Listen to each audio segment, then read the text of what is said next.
Bir zamonlar Ibrohim alayhissalom Allohning amri ila Hojar onamizning kichik farzandlari Ismoil bilan sahroning o'rtasida Makka ga olib kelib qoldirdilar. U yerda na daraxt, na suv, na tirik jon bor edi.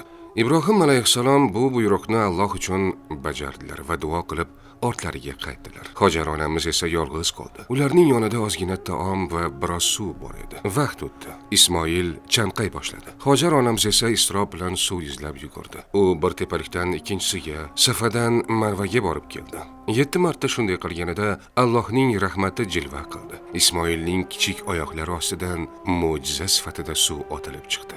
Bu Zamzam edi. Hojar onamiz suvni to'xtatib qolish uchun Zam deb aytdilar. Shu bois bu muborak suvning nomi Zamzam bo'ldi.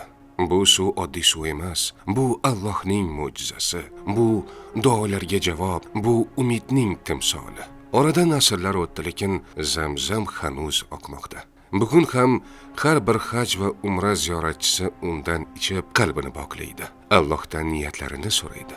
Biz ham sizni Alloh taolo marhamati ila shu ulug' zaminga kelib, Ka'ba atrofida ibodat qilish va Zamzamning shifoli, muborak ne'matidan bahramand bo'lishingizni tilab qolamiz.